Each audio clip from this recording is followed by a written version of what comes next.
ശാന്തേച്ചി, പുള്ളിക്ക് അവസാനമായിട്ടൊരു ആഗ്രഹം ഉണ്ടായിരുന്നു. എന്തായിരുന്നു? പുള്ളിക്ക് ക്യാമറ കാണണമെന്നൊരു ആഗ്രഹം. പറഞ്ഞിട്ട് കാര്യമില്ല, അത് സംഭവിച്ചു. അയ്യോ, എന്നോടൊന്നും പറയരുതായിരുന്നോ? ഞാൻ കാണിക്കത്തില്ലായിരുന്നോ? നിങ്ങൾക്കറിയുമ്പോ ക്യാമറ അയ്യോ, ഉള്ളതുകൊണ്ടൊക്കെ അഡ്ജസ്റ്റ് ചെയ്ത് ഞാനൊക്കെ കാണിച്ചത്. എന്നാ പിന്നെ അത് ഇപ്പൊ ചെയ്തുകൂടെ? ഇപ്പൊ ചെയ്തുകൂടെ? അവർക്ക് അതങ്ങ് ഇപ്പൊ ചെയ്യും. അല്ല, ഞാൻ കാര്യം ചോദിച്ചോട്ടെ, കുട്ടൻ മരിച്ചു.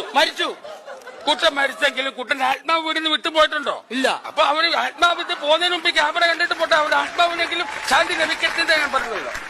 എന്നാലും അതൊക്കെ പാട്ടിട്, പാട്ടിട്, പാട്ടിടാൻ പാട്ടിട്ടോടെ അവര് ഓക്കെയാണ്. നിങ്ങൾ പാട്ടിട്ടോടെ.